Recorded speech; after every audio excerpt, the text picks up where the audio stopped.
Nah, caranya gimana biar lebih jelas? Banyak-banyak baca artikel, ya kan? Jadi kadang-kadang juga kayak yang saya bilang kan satu artikel mereka susunannya beda, stylenya juga beda, Iya, cara menulisnya beda itu bisa makanya banyak-banyak baca jadi lebih banyak referensi ya. Cuma itu kan lebih enak, jadi lebih gampang. Kayak dulu awal-awal saya kuliah S2 sama profesor juga disuruh nulis artikel, ya ampun ini apa, cara bikin hipotermia ini gimana, jadi udah akhirnya baca banyak-banyaknya, oh tahu, akhirnya lama-lama yang kebiasaan yang baca. kebiasaan kalau senang nulis lah, kebiasaan senang nulis artikel, aduh.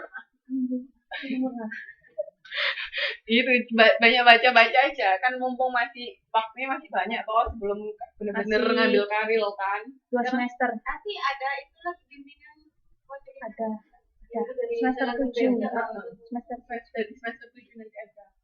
Itu biasanya dosen pembimbingnya kalau dari UTS ini ada nggak?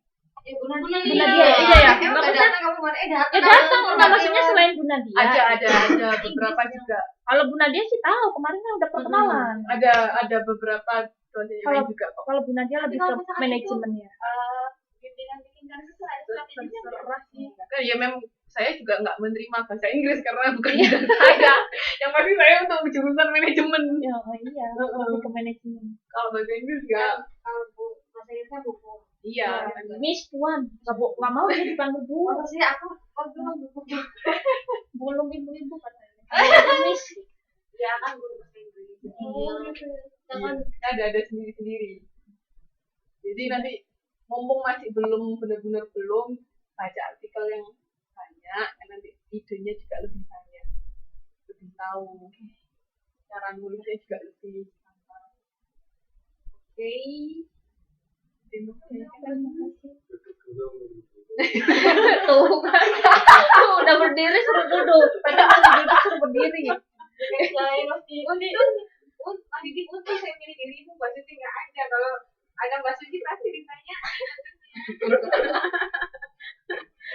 Udah cukup sekian dari saya. Assalamualaikum Waalaikumsalam warahmatullahi wabarakatuh. Mbak Suci pilih siapa? Katanya karena belum. Ini juga belum. Tinggal 2. Oh, kriminal. Tapi aku mau Bu, itu aja ya. Soalnya belum itu. Apa nama duluan? Orang biar tugasnya aja belum nyerahin kok. Jadi Tapi wajib berdiri loh ya. iya. Berdirinya lebih lama. Waduh. Mbak Vera jadi mau pulang duluan ta? Jadi pulang duluan. Masih setengah jam lagi juga. Pulang aja yuk. Duh, pulang aja yuk. Setengah jam lagi mau pulang. Lah emang mau pulang setengah jam lagi belum selesai. Enggak, maksudnya kalau Mbak Vera mau pulang sekarang nggak apa-apa. Jangan lah, antara itu pulang. Assalamualaikum warahmatullahi Tapi wabarakatuh. habis ini pulang sama Bu ya. Selamat siang. Ini pulang aja. Perkenalkan, nama saya Triwinawati. Di sini saya ingin mempresentasikan tugas saya masalah perilaku konsumen dari Ibu Nadia. Oh, perilaku. Perilaku ada E-nya. Orang Jawa. Ya, gitu. Baik, Mas. Oh ya, dia di bawah nulis karya ini harus baku loh ya bahasa Indonesia-nya, jangan Ini harus ada ini ya, Bu? Hah? Iya. Jangan. Kadang bingung mau nulis ini tuh bahasa Indonesia apa ya? Ada saya juga bingung ini yang baku yang mana. Kayak zaman sama zaman ayo yang baku yang mana. Zaman. Oke, lanjutkan. Di sini saya ingin mempresentasikan yaitu perilaku konsumen terhadap produk Pepsodent. Pepsodent merupakan salah satu kebutuhan yang penting bagi pemeliharaan dan kesehatan gigi dan gusi. Dan kesadaran masyarakat akan pentingnya kebersihan gigi membuat produsen pasta gigi seringkali mengeluarkan produk pasta gigi jenis baru. Hal ini dapat dilihat di pasaran. Ini contoh produknya, salah satunya. Kemudian, ini juga dibaca Bu, panjang banget. Kemudian analisis situasinya yaitu perusahaan mencoba memahami situasi di daerah-daerah terpencil yang kadang sulit bagi masyarakat untuk memeriksakan giginya ke dokter gigi. Kemudian perusahaan membuat inisiatif untuk membuat program-program seperti apa itu? Periksa gigi gratis.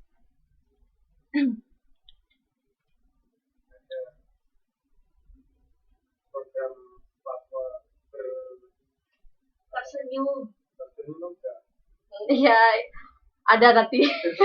Kalau saya udah jadi Kalau Ustadz siapa itu kan ada apa Papua Ustadz Sabun Madi itu kan ada. oh iya itu ada juga di negeri juga ya. Di Papua yang apa? Sabun tapi itu sabun. Pemutih. Bukan pemutih lah, sabun karena mereka kan jarang Ngecek mandi. ngajak mandi bareng. Sehat kayak sabun Lifebuoy yang pernah ada. Kemudian hasil wawancara dengan beberapa pengguna Pepsodent. Aduh, kecil lagi bacanya nggak kelihatan. Itu Nana tuh masih yang tadi. Bukan, saudara saya, bukan teman lah.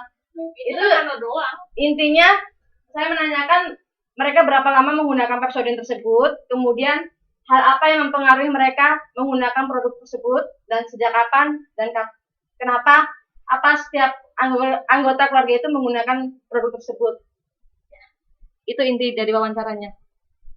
Ada yang mau ditanyakan Mas Suci? Setiap orang pasti pakai Pepsodent. Kan orang Jawa ngomongnya Pepsodent. Iya.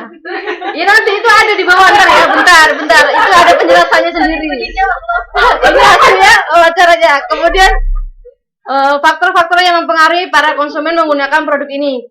Yang pertama faktor waktu. Dari ketiga konsumen tadi yang saya wawancarai, saya menyimpulkan bahwa mereka menggunakan produk ini mengikuti dari zaman orang tua, dari sejak mereka kecil orang tuanya dari awal menggunakan Pepsodent, anaknya mengikuti. Jadi faktor waktu. Kemudian sudah terpercaya faktor budaya. Nah ini kan yang tadi Mbak Suci tanyakan, faktor budaya. Kalau kita ke warung-warung pasti semua orang ngomongnya mau beli Pepsodent, meskipun yang dibeli itu bukan merek Pepsodent atau di warung situ nggak ada produk tersebut, tapi mereka nyebutnya tetap Pepsodent karena udah budayanya mereka. Tapi kalau bahasa Jawa sih kebanyakan ngomongnya belinya odol.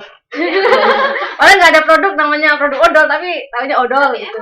Itu kan pasta gigi kan. Iya, odol. Iya odol, iya itu kebanyakan seperti itu. Kemudian keluarga dari zaman faktor keluarga seperti menjadi pengaruh besar dalam menggunakan Pepsodent sebagai pasta gigi.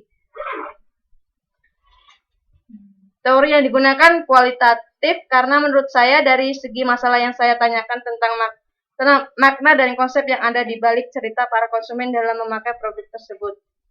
Udah. Teorinya teori kualitatif itu metodenya loh ya. Oh, metode ya, Bu? Iya. Teori sama ya. Berarti kalau itu dari tadi dibaca metodenya Mbak Suci yang Fispin tadi itu, Bu. Kan lebih ke kepercayaan konsumennya. Itu teorinya. Teorinya. Itu teori atau model itu bisa saling menggantikan.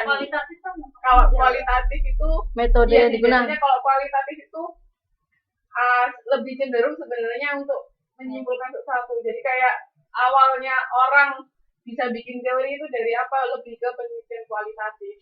Makanya kalau kualitatif itu kayak teori building, tapi kalau yang kuantitatif itu teori testing, biasanya seperti itu. Jadi kan misalnya contohnya dari hasil wawancara kan Mbak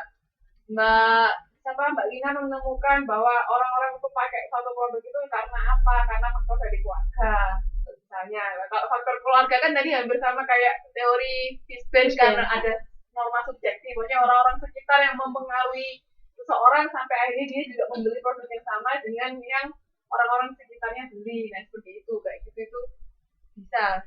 Berarti pokoknya ini kalau kualitatif itu sebenarnya lebih ke teori building, kalau yang kuantitatif lebih ke teori testing. Cuman kadang juga bisa orang kalau bisa juga kalau kualitatif itu ada dasarnya pakai teori ini, cuman coba misalnya kayak case tadi itu kalau di satu